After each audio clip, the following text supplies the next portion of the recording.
భూభారతి ఆలస్యం వచ్చే నెల చివరన అమల్లోకి వచ్చే ఛాన్స్ ఉందనేది ఒక వార్త దిశ పేపర్ లో ఒక వార్త రాసిండ్రు.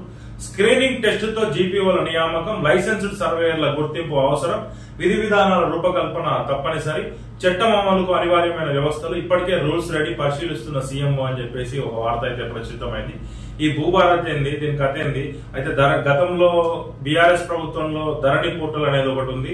ఇప్పుడు కాంగ్రెస్ ప్రభుత్వం ఎన్నికల మేనిఫెస్టోలో కూడా భూ ప్రక్షాళన మొత్తం ధరణి పోర్టల్ ప్రక్షాళన చేసి బొంద పెడతా అని చెప్పేసి రేవంత్ రెడ్డి కూడా చెప్పిండు. దాని స్థానంలో భూభారతి వచ్చిందనేది చెప్పుకోవాలి. ఈ భూభారతి ఇంకెన్ని రోజులు పడుతుంది, దీంట్లో విధి విధానాలు ఎట్లుంటాయని చెప్పేసి మనం ఇప్పుడు ఈ వీడియోలో తెలుసుకుందాం. భూ సమస్యల పరిష్కారానికి రూపొందించిన భూభారత చట్ట అమలుకు అవసరమైన రూల్స్ సిద్ధమని అనే చెప్పుకోవాలి. ప్రస్తుతం వీటిని సీఎంఓ పరిశీలిస్తుండగా ముఖ్యమంత్రి రేవంత్ రెడ్డి ఆమోదం తెలపగానే చట్టం నోటిఫైడ్ డేట్ ను ప్రకటించే అవకాశం ఉందనేది తెలుస్తుంది. అయితే ఈ ఉగాదికే ఈ భూభారతిని ప్రారంభించాలా, ఉగాదికి భూభారతిని ప్రారంభిస్తారని చెప్పేసి అనుకున్నారులే గాని కొంచెం ఆలస్యమైందనేది తెలుస్తుంది. వచ్చే నెల ఏప్రిల్ నెల చివరి వరకు అయితే ఈ భూభారతి అమల్లోకి రానుంది. అయితే ఈ నోటిఫైడ్ డేట్ కూడా ప్రకటించే అవకాశం ఉంది. ఈ ఉగాదికే భూభారతిని ప్రారంభించాలి, కానీ మార్గదర్శకాలపై ఉన్నతాధికారుల పరిశీలన ఆలస్యం కావడంతో ఇప్పటికీ ఆమోద ముద్ర పడలేదనేది మనకి తెలుస్తుంది. ఇప్పటికిప్పుడు సీఎం ఆమోద ముద్ర వేసినా గానీ అమలు చేసేందుకు మరో 15 రోజులు గడువు అవసరం. రూల్స్ కు అనుగుణంగా భూభారతి వెబ్ పోర్టల్లో దాంట్లో మాడ్యూల్స్ ను తీర్చిదిద్దడానికి సాంకేతిక బృందానికి టైం పడుతుందని అయితే తెలుస్తుంది. మరోవైపు ROR 2025లో చాలా పనులు, సమస్యల పరిష్కార బాధ్యతను క్షేత్రస్థాయి అధికారులు ఉద్యోగులకు అప్పగిస్తారు. ఈ క్రమంలో ఇటీవల ప్రకటించిన గ్రామ పాలనాధికారుల నియామకం పూర్తి కావాలి. ఆర్థిక శాఖ మంజూరు చేసిన 10,954 పోస్టుల భర్తీ ప్రక్రియ పూర్తి చేయాలి. ఈ ఆర్థిక శాఖ ఏదైతే ఉందో ఈ 10,954 జీపీఓ పోస్టులను పూర్తి చేసింది. ఇవన్నీ పూర్తి చేస్తే తప్ప ఈ భూభారతి చట్టాన్ని పకడ్బందీగా అమలు చేయడం కుదరదనేది తెలుస్తుంది. అందుకే ఏప్రిల్ నెలాఖరు వరకు భూభారతి చట్టం అమల్లోకి రావచ్చని అధికారులు అంచనా వేస్తున్నారు. ఈ భూభారతి చట్టం అమల్లోకి రావాలంటే తప్పనిసరిగా గ్రామ రెవెన్యూ వ్యవస్థ అయితే ఉండాలి. వీఆర్ఓలు వీఆర్వేల నుంచి ఆప్షన్లు తీసుకుంటున్నారు. స్క్రీనింగ్ టెస్ట్ల ద్వారా నియామక ప్రక్రియ చేపట్టనున్నట్లు ఉత్తర్వులు జారీ చేశారు. అర్హతలు, బాధ్యతలను ఉత్తర్వుల్లో పేర్కొన్నారు. అయితే అప్లికేషన్ల స్వీకరణ, టెస్టుల షెడ్యూల్ ప్రకటించలేదు. ఈ వ్యవస్థ ఏర్పడకుండా భూభారతి చట్టాన్ని అమలు చేయడం కష్టం అనేది భూభారతిలో పేర్కొన్న సెక్షన్లు ఏమైతే ఉన్నాయో అవి స్పష్టం చేస్తానే. రిజిస్ట్రేషన్, ఆటోమేటిక్ మ్యూటేషన్ వరకు అయితే చేయగలుగుతారు, కానీ సక్సెషన్ ఈ ఏదైతే వారసత్వ ఆస్తి ఉన్నాయో వాటిని మాత్రం చేయటం అయితే అసాధ్యం, కుదరదు. చట్టం అయితే మార్చకుండా చేయటం అయితే కుదరదు. ఈ వారసత్వ మార్పిడి చేయాలంటే తప్పనిసరిగా నోటీసులు జారీ చేయాలి, విచారణ కంపల్సరీ విచారణ చేయాలి.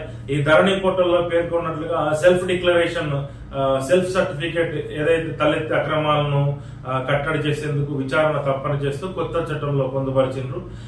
గతంలో అయితే అట్లా ఉండేది కాదు, సెల్ఫ్ డిక్లరేషన్ ఇస్తే సరిపోయేది. కానీ ఇప్పుడు అట్లా కాదు, గ్రామంలోకి వెళ్తారు, కంపల్సరీ విచారణ చేస్తారు. విచారణ ఎంక్వైరీ పూర్తయినాకనే వారసత్వ సంపద.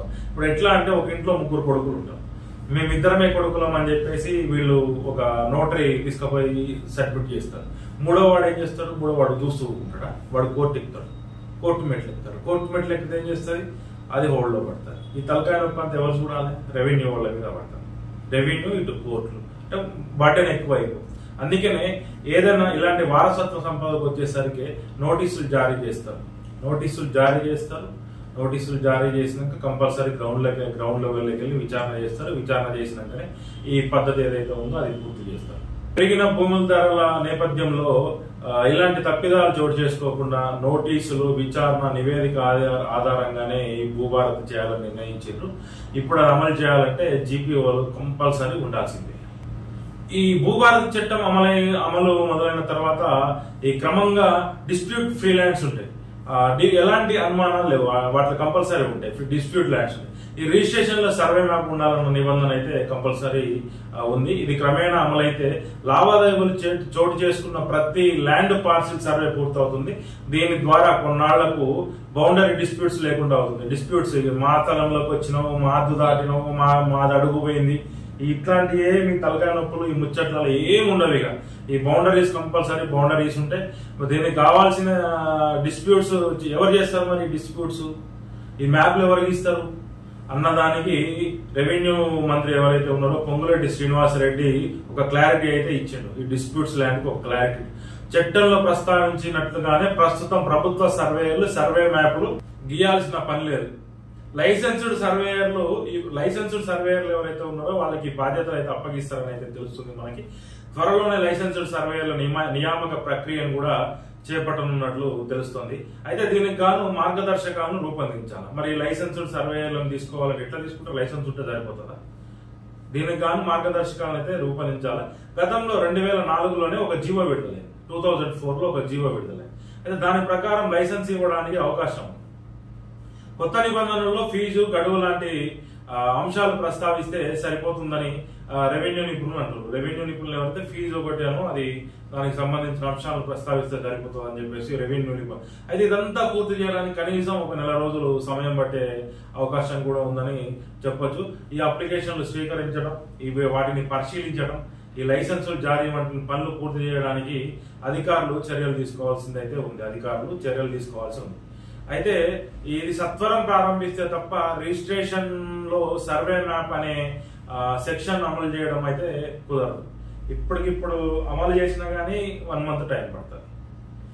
కాబట్టి సాధ్యమైన తొందరగా ప్రారంభిస్తే ఒక నెల, ఇది ఇప్పుడు ఆల్రెడీ అయిపోయింది, మార్చ్ అయిపోయింది, ఏప్రిల్ ఎండింగ్ వరకు భూభారతిని ప్రారంభించే ఛాన్స్ అయితే ఉంటుందని మనం చెప్పుకోవచ్చు.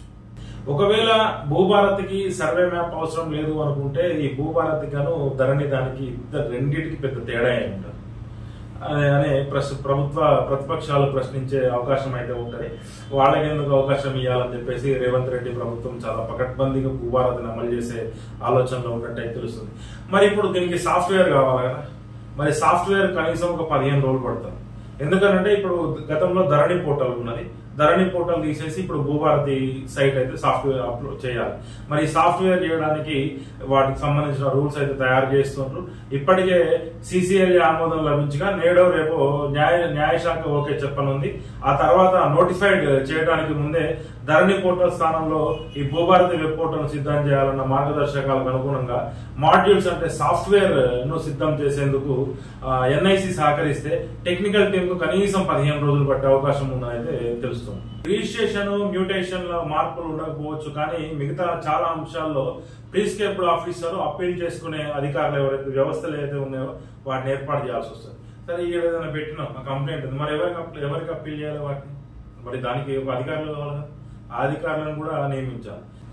అప్లికేషన్, సొల్యూషన్, అప్పీలు, రివిజన్ వంటి అనే అంశాలు పోర్టల్ అందుబాటులో తీసుకురావాలంటే మాత్రం చాలా సమయం పడుతుంది. ఈ తొందరపడి ప్రారంభించి ఆ తర్వాత దిద్దుబాట్లు చేయాలనుకుంటే ధరణి పోర్టల్ లాగానే ఈ భూభారతి కూడా ఫెయిల్ అవుతుంది అనేది చెప్పుకోవచ్చు. అయితే ఈ కోడింగ్ టేబుల్స్ పెరిగి ఈ వెబ్ పోర్టల్లో స్లో కావడానికి అవకాశాలు ఏర్పడతాయని కూడా తెలుస్తుంది. ధరణి ఫెయిల్యూర్ ని స్టడీ చేసిన అధికారులు సమస్యలను పునరావృతం కాకుండా ఈ జాగ్రత్తలు తీసుకున్నట్టయితే మనకి అర్థమవుతుంది. ఎడతెరిగి వచ్చే నెల ఏప్రిల్ నెలాఖరు వరకు ఈ ఏదైతే ఇది ఉందో భూభారతి దాన్ని తీసుకురావాలని చెప్పేసి గట్టి ప్రయత్నాలు అయితే జరుగుతున్నట్టు మనకి తెలుస్తుంది.